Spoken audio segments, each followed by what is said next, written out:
Hi, everyone, and a warm welcome to another episode of the Talk Room series of podcasts. And in this episode, we examine the question of how to be your best self. We do that by examining mental health and well-being and how that applies to people's daily lives.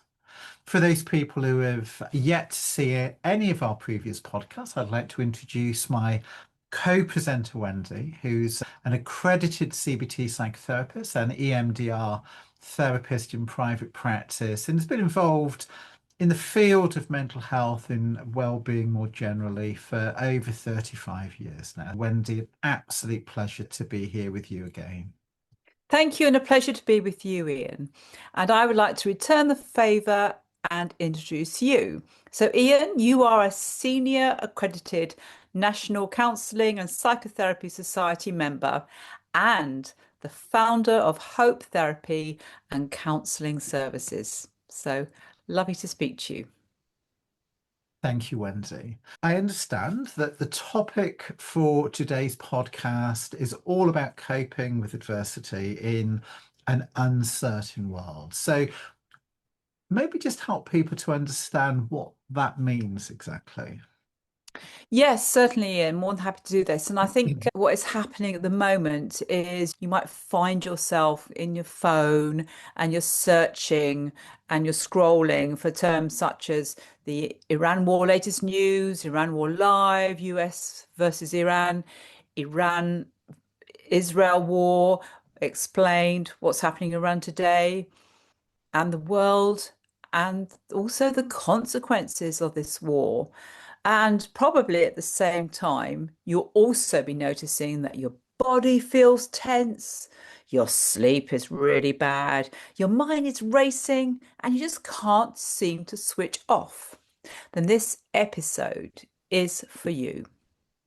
Particularly this war, because it's currently on and it's covering an issue, but just generally a feeling around that the world is less safe and it's uncertain.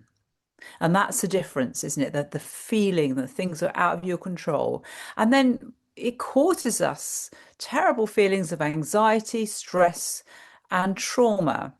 And what is really interesting about this is that this is people, we're not in the war zone. We're not physically in the war zone. It doesn't mean to say that you don't feel affected by it.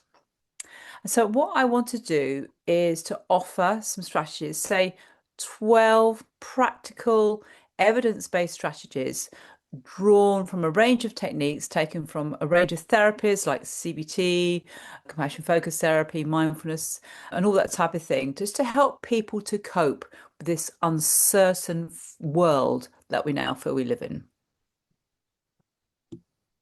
Fascinating, and thank you so much. And such a topical subject, as you say, Wendy. It's everywhere we look, whether we're on social media, listening to the news.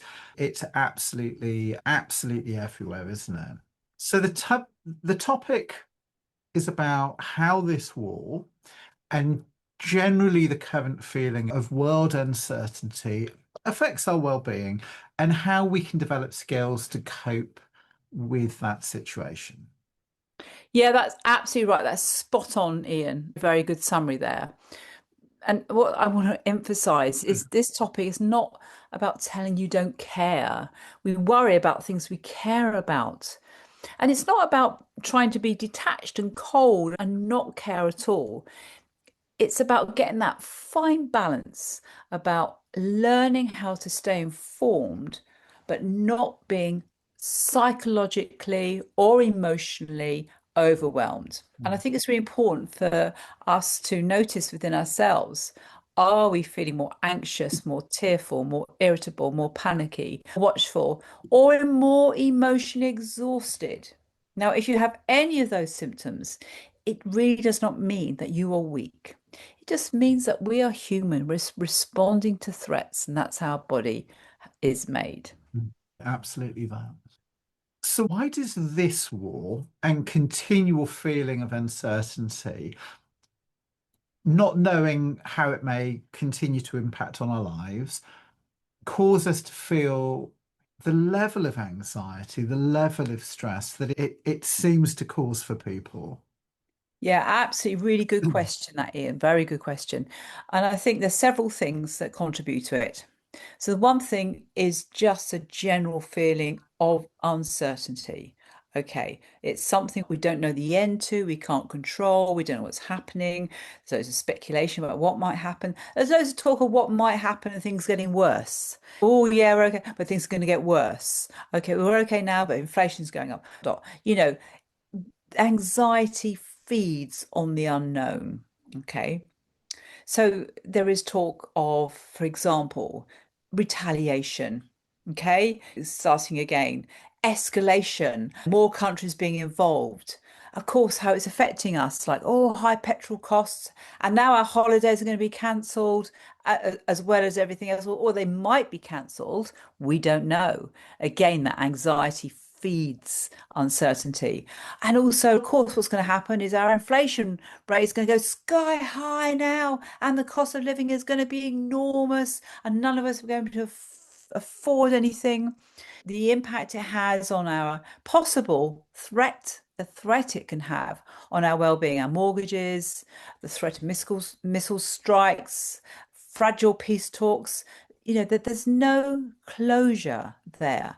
Our minds, we're being fed this, what will happen next? What will get worse? Will other countries get involved? Are we safe? What happened to my economy? What happens if we can't afford to put fuel in our car? What if my mortgage goes up again? What if this becomes bigger than anyone can control? The anxious brain hates open loops. And you can just see just by those conversations, which are all having, they're all having them, how much that affects how we feel. I think another problem is that we are given nowadays constant exposure. So what happens, many people aren't just hearing one bulletin. In the old days, you used to just get a newspaper and read it. Now there's a constant feed of information. Okay. So we're seeing clips, we're seeing live streams, we've got thumbnails, we've got notifications, we've got commentary, we've got arguments online, on our TV, and all our devices. And it's highly emotional content. It's designed to attract our attention, but it's very emotional Mm, and it's constantly repeating itself. mm, Yeah. mm, A third reason I think what happens is the body is not very good at distinguishing between direct actual danger and being repeatedly, vividly exposed to threat. So obviously, there's logic there. Just because you're watching the news, it's not the same as being in the war zone. It's definitely not. But our brains respond to threat bases. It responds to imagery by seeing all those terrible bombs and everything going on. It affects us and the way the things are communicated as well. It's not, oh, this will be fine. Don't you worry about it. All be over. It's the opposite. It could get worse. It could get bigger. So the language is also more threatening and it activates our nervous system. And I think what happens is for people, especially who've had a history of trauma, who've been involved in wars before, have been personally impacted through assault or some sort of danger, it can often trigger unresolved traumas, unresolved fear networks. mm, So if people might be more affected if they've lived through conflict or childhood trauma or sudden loss or panic or long periods of making other people feel responsible for keeping people safe. So sometimes also it's not just about fear. It's also the other secondary emotions that it helps us as well. Sometimes there is sadness about seeing people die. I mean, that we're humans. We can't help but respond. We don't know these people. They're just on a screen, but we still feel the feelings of actually hearing the sadness of death or of severe injury. And of course, they show all the children, which makes it worse, I think, because you feel sadness and grief for such young people, innocent victims to be affected. Okay. But it can make us feel angry. It can make us feel helpless. It can make us feel guilty for having a life, actually getting on with life and feeling bad because everybody else's life over there is so bad. It can give us a sense of horror when we hear what's going on, and we can't do anything about it. That's the other thing. We witness the suffering, but we can't stop it. And also, it's not just us, it impacts on our friends, our family, our children. We can absorb the emotional atmosphere around us. So, say with children, if the parents are particularly anxious or watching it on the news all the time and are making comments, the children will absorb that and actually feel the same. So, it's really important why adults respond, if they can, as much as they can, in a reassuring, calm way when it comes to children. Yeah, that really resonates as I hear you say that and makes a huge amount of sense, Wendy. So I guess the thought that comes into my mind as I reflect on that is just, are there things that we can do about it? Are there strategies or techniques or approaches that can just help people to cope with that additional stress, that additional anxiety that we're naturally feeling at a time like this? Yes, there are, and I've got 12, if it's okay to share them with you. And people Please. can pick and choose which ones they like. So the first one is to think about the words that you are using either in your head or you're speaking. So for example, if you tell yourself you're losing it, you're overwhelmed, I can't handle it. Okay, can you hear that you're actually giving yourself that reactive response that I can't do it, I'm helpless, I'm hopeless, I'm useless. Okay, so simply changing your language. So rather than saying I am helpless, hopeless, or useless, say I'm noticing I'm having an anxiety response. That's Mm, much more accurate, it's much more factual, it's much more less emotional. Okay. And it's about labeling the experience accurately so that you don't feel so much attached to it. It just gives you a little bit of breathing space between what you're saying to yourself and what you're emotionally reacting to. Okay. So the difference is rather than say, I'm not coping, I'm losing it, I'm out of control. If you keep saying that, you start to believe it and you can hear the emotion in those words. mm, But if you just say, I'm having anxiety response, you can hear how that is different. It gives you a little bit of space to mm, think about it differently. It's really quite good just to ask yourself some questions. So just notice and write it down maybe. What is it I'm feeling emotionally? And just notice and write it down. What sensations am I feeling in my body? What story is my mind telling me? So often we tell ourselves stories. They're not actually facts, they tell us stories. Okay, so something really bad is going to happen around the corner. You could say that's a story because it's not based on fact, it's based on a feeling. Okay. mm, And what am I doing in response? Okay, so there's two things there, writing things down and actually noticing the language you say to each other. Point number two is to address the doom scrolling issue. Now, I know we all doom scroll. I'm assuming I'm making an assumption we all doom scroll. That's not necessarily true, but it's a common problem in today's society with all kinds of ages as well. And you notice it wherever you go, don't you? People on their phones scrolling. Okay. You you don't need a nervous system paying attention to the breaking of more bad news all day long. You need to create some kind of container. Okay. So there's nothing wrong with being informed. It's wise to know what's going on in the world. Sometimes it's good to know in order to keep ourselves safe and to understand things as well. It's not mm, about absolutely not cutting off and everything like that. But also, if we notice we are compulsively checking every 5 seconds or we're always on our phone, again in the evening, just going through and doom scrolling, that can actually act as a safety behavior. And safety behaviors can keep anxiety going. So it feeds the anxiety. So I'm missing out. What's if I missed something? Oh, what's the latest? And there you go, you're off again as well. mm, Okay. So mm, it's trying to limit the doom scrolling because it just feeds our anxiety. So set yourself a limit. Say, for example, it's up to you what the limit is. If you're doing it 20 times, you might want to do it 19 times. So you actually start to gradually reduce it. The same in the morning and in the evening might be too. You don't want to do it too late, obviously, because you don't want it to go into your sleep pattern. But do say twice a day. Then maybe choose the the medium you use. It could be a TV or it could be WhatsApp or YouTube, ones that you think give a good balanced perspective. I think that's really important. Things that you understand and it's very well clearly explained. Okay.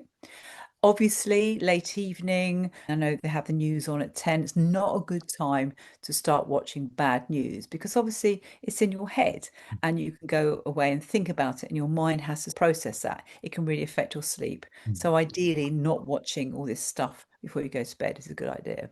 Okay. And ask yourself the question, is this useful to me? Is it helping me to understand things, or am I just feeding my anxiety? So just think about how you can limit your doom scrolling. Okay. A great CBT technique, which I absolutely love, is noticing the difference between things that you are worrying about, things that you can do something about, and things that you can't.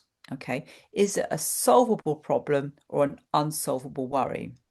So, with solvable problems, you can work on solutions, and this helps the brain feel more in control. You have closure.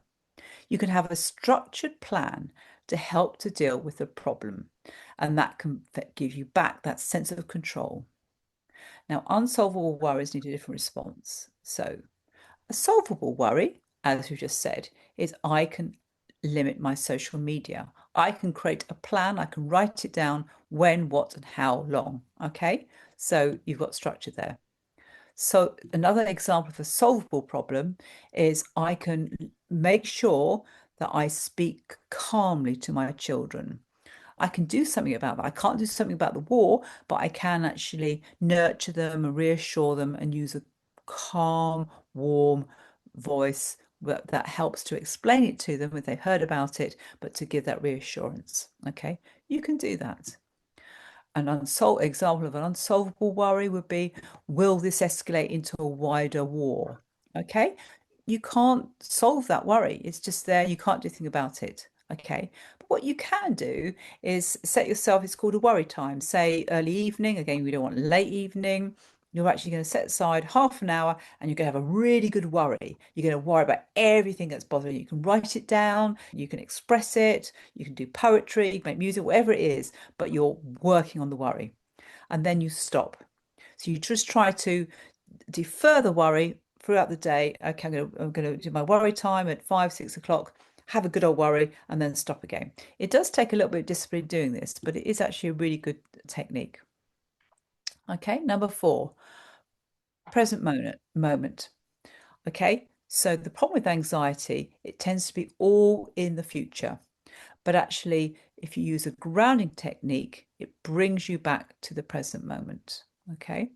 It's such a simple technique, but so powerful. So your mind is going, ah, what if the world's going to end, blah, blah, blah, nuclear bombs, blah, blah, blah. Ah, right now, right here, I am safe. Mm. Okay, right here. And now what I'm going to do is I'm going to look around for 5 things. I'm going to notice 5 things in the room. Just go around and look at 5 things. And then 4 things that you can hear. So you put your attention on actually your hearing then. 3 things that you can feel or touch. 2 things you can smell. And if possible, 1 thing you can taste. It doesn't matter if you can't do all those for whatever reason, where you are, but you're just grounding yourself in the present moment. That's a really good one. Another one is just to simply breathe differently. If you're able to calm your body, this helps calm your mind. What happens when we feel frightened, anxious, or stressed? Often our breathing changes. It becomes very shallow or fast. So it activates the threat system even more, and our minds become confused and panicky as well. They're not as calm and still. Simply by changing your breathing, just slow, gentle breaths, help the body can just take that anxiety down a notch. Okay, so the general rule is to breathe more from the bottom of your lungs, relax your diaphragm, that's the sort of bit in the middle. Okay, just let it go and just breathe very slowly. Ideally, breathe in, say, for 4 or 7, and then breathe out for a little bit longer. And just do that for 2 or 3 minutes. Okay, very slow and gentle. Ideally, breathing in through your nose and out through your mouth. It's such a simple little thing, but that can really help as well. Okay, number 6. And in the previous podcast, we spoke about self-criticism. You spoke about self-criticism, didn't you, Ian? Yeah. And saying how much it grows when you're anxious. That's so true. So we need to change that story. We need to learn how to speak with compassion rather than self-criticism. Okay. And I don't know why it happens, but we all get very self-critical when we're distressed. Okay. So a couple of techniques how to develop self-compassion is think of a lovely friend that you have who's perhaps a bit anxious and worrying, and imagine reassuring them. Imagine telling them it will be fine, again, in a nice, warm, encouraging tone. Okay, sometimes it's easier to be compassionate to another person rather than to yourself. That's another step. But you actually find that you start listening to yourself, think, oh, that's quite good advice, actually. That's what happens. Okay.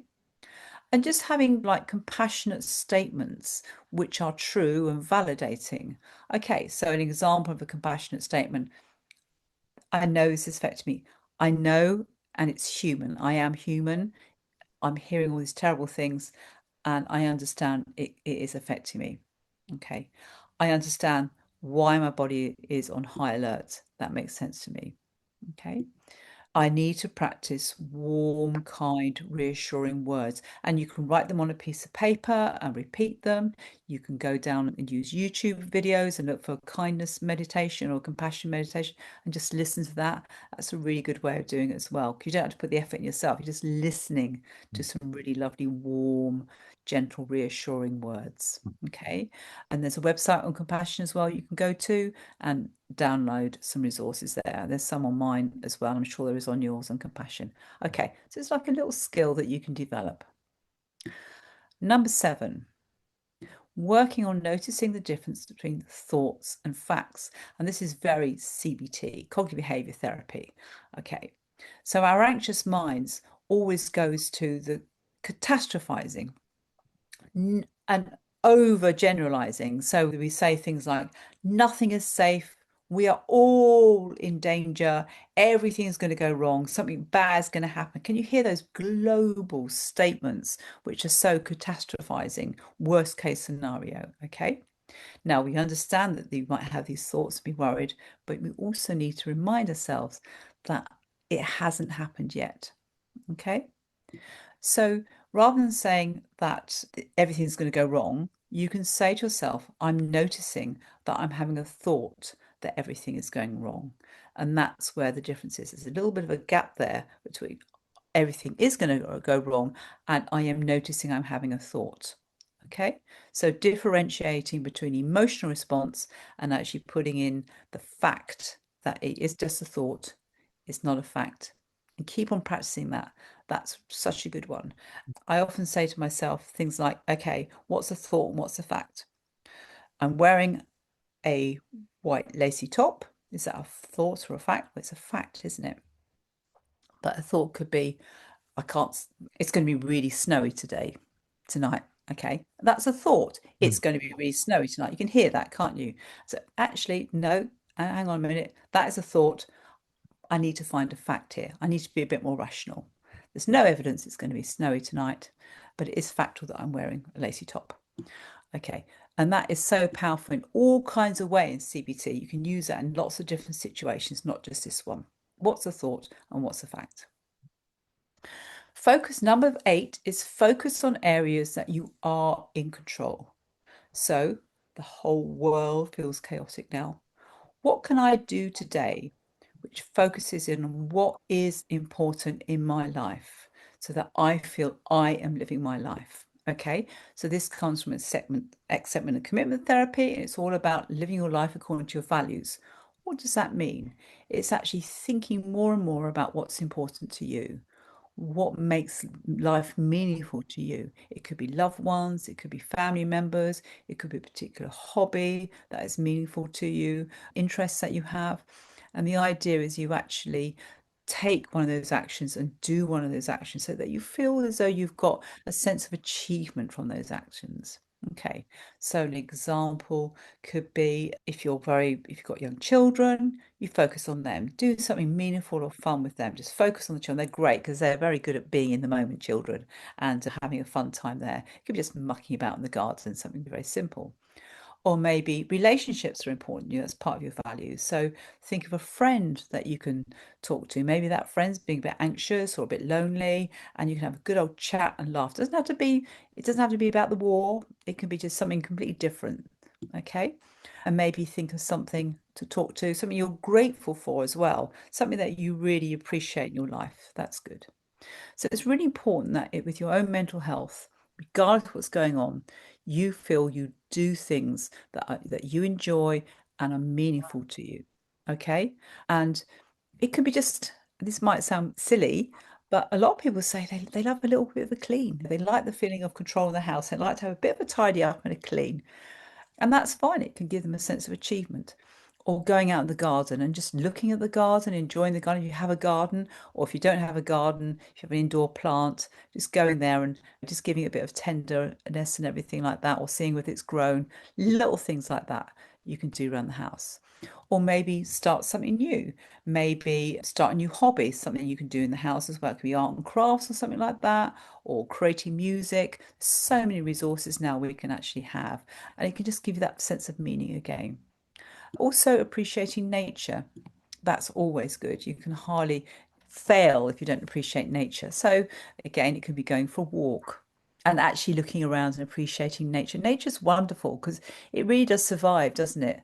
Even if it's had a cut or a bad bit of it, those new shoots just grow. So it's a great time to actually go and appreciate nature. And we've got the light weather now, and so that's can be really helpful. Okay, so appreciating nature. Number 9. This comes from EMDR and it's all about creating images of safety. Okay, and there's two things you can do. One is a safe place, a calm, relaxing place, or a container. So, what the safe place, or sometimes I prefer to call it a calm, relaxing place, again, the words are important, is to imagine a place where you've been. It can be imaginary as well. You can create your own world, which is wonderful, but a place where you felt calm and contented. Maybe a holiday people often use, which doesn't have a bad memory. It's got to have a nice memory. And you go through the five senses. You go through what you can see, what you can hear, what you can smell, what you can taste, and what you can touch. So it might be just lying on that beach, feeling the warmth of the sun, hearing those lovely sort of sea just gently lapping on the sand, and a nice cool breeze. That's a very common one that people like to do. And you really imagine it using all those senses. And a container is something different. A container is an idea of actually putting things away and closing the box. Now you're not denying it's happening. It's a bit like the worry time. You're almost visualizing putting it over there and it's going to be over there. So I don't have to think about it for the moment. And when the time's ready, I can open the box and take it out. It's just a way of giving yourself space, not denying it's not there, just giving yourself space. Okay. Number 10, regulate your emotions using DBT skills. Okay. So sometimes when it comes to war, not only is it psychological, emotional, but it's physiologically as well. Our bodies can feel the overwhelm. We can feel with anxiety, you feel the tension in your body, don't you? And you feel it, your stomach's churning, your heart's going, everything is going for the gun. So if you actually relax your body, that can actually help you to relax your mind. Okay. So these are so simple things to do, but it's worth giving them a go. Changing your body regulation by splashing cold water in your face or putting your hands in cold water as well. It almost gives your body shock and it shocks you out the anxiety as well. Breathing is another one we've already mentioned as well. Actually, just physically tensing, release your body. There's one where you just squeeze like that and you squeeze all your muscles throughout your body. You do tense and release. So you tense your muscles, you tense your shoulders like that and let them down. And you tense and release your neck. You tense and release your face. You tense and release your feet. You go through all the way through your body and you tense it first and then you release and let it relax. And it's amazing how different that makes you feel. And often you feel, when you start doing it, you actually feel more tension. You think, wow, I didn't realize I had so much tension in your body. But you can do it more than once. So say you've got a lot of tension in your shoulders, you can just do that, release. But you can do it several times like that until you actually feel the tension go as well. So just notice where the tension is in your body and then just tense it and then release. And the other thing, which I think is underestimated, is just doing simple little things that warm and soothe your body. So it might be just a nice warm blanket. It could be a lovely warm drink. It could be some lovely calm music or your favorite scent as well. Listen to those things. So again, and it could be a blend of them as well. That's also fine. But just experiment. What is it that you find makes you feel calm and relaxed? Often scent works quite well. And you've got to find one that you like, but that's a really good one. Okay, number 11 is getting a good sleep routine so that you feel refreshed and energized because overwhelm and anxiety is exhausting. Your body is on fight or flight for a long time. You feel that tension, so you often feel more tired. And sometimes you can feel overtired and then you can't sleep, which is really annoying as well. Okay, so having war-related content, uncertainty, it it stays in our brain because it mixes threat, uncertainty, vivid imagery, and endless updating of the next thing being worse. Okay. Make sure you get a good sleep routine. Again, having a calm routine before you go to bed so you actually physically calm yourself down. You could have a shower or a bath, change into some nice warm clothing that you feel very comfortable with, where you feel free. Switch off all devices, especially your phone, and just listen to something quite calm or boring as well. Okay. And again, there's so much stuff on YouTube you can listen to. You can just Google, you can go onto YouTube and do the search bar, and there's so many lovely calm sleep stories, or there's self-hypnosis or that. Just listen to that and see whether that actually helps you come down. But make sure you get enough sleep and also a good sleep routine. So ideally you go to bed at the same time, wake up at the same time as well. You're training your brain to tell it when it's tired and when it's not. And the last one, number 12, is check to see whether you need professional help. Okay. And it might be a good idea if you notice your symptoms are getting particularly worse, say panic attacks or images that just won't go away. They're like intrusive, they just stay in your head. Problems sleeping, because that can cause all kinds of problems. And constant hypervigilance, constantly this, worrying about what's going on all the time, being on edge. Or if you notice it's actually reactivated a previous trauma, that is something else. Maybe you're a soldier and you've been in war and you've had trauma from the original war, and boom, you hear about war and the noises and the bombs on the TV, you might be reactivated. So that Mm. would be a good reason to actually go and get a therapy game. Mm. Okay. It's up to you who you choose, but I would say cognitive behavior is very good for anxiety or panic attacks, and EMDR, trauma focused therapy, if an older trauma is being activated. And actually, just going to group which actually practices mindfulness is another good thing, which stays you in your here and now. Okay.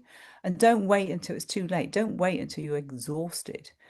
Be proactive and do it sooner. Mm. Okay. So if you're listening right now, if you feel overwhelmed by world conflict, by the uncertainty, seeing the suffering, the headlines, fear what happens next, I just want to leave you with a few points. Just take a breath in and remember a slower breath out. Just focus on your feet. Notice the chair beneath you. Notice right here at this moment, you're here and you're safe. Your mind may be scanning for danger. Your body might be feeling all this stress. Your heart may be pounding and hurting for all the trauma that you're seeing. But you cannot solve the world's problem in this 1 minute. But what you can do is take good care of yourself. Mm. Take good care of your nervous system. Focus on meaningful activities in the present. You need compassion. You need grounded action and not endless harm. You can be informed without being consumed. You can care without collapsing. You can feel very deeply about things that are important to you, but without letting your fear or your response run your show. Okay? Just get good at taking good care of yourself. So, those are my 12 top tips.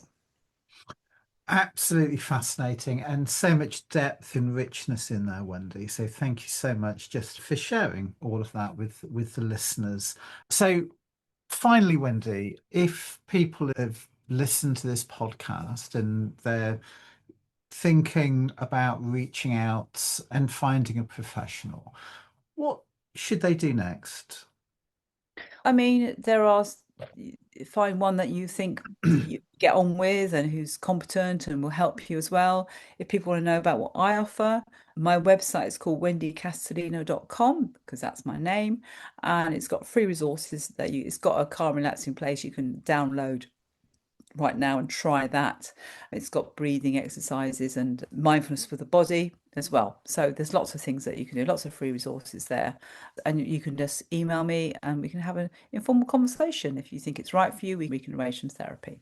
Mm. What about you, Ian? Because I know you have loads of resources on your website. So Yeah, feel we free. have a variety of free resources on the website in this particular area, but also we offer completely free of charge consultations with people as well. So if people are thinking that they want to just go possibly beyond the sort of self-help route and they're thinking about reaching out to find an actual counselor or therapist, then we can have that conversation with people. There's no pressure at all. It's completely free of charge. And we just go through what it is that people are struggling with.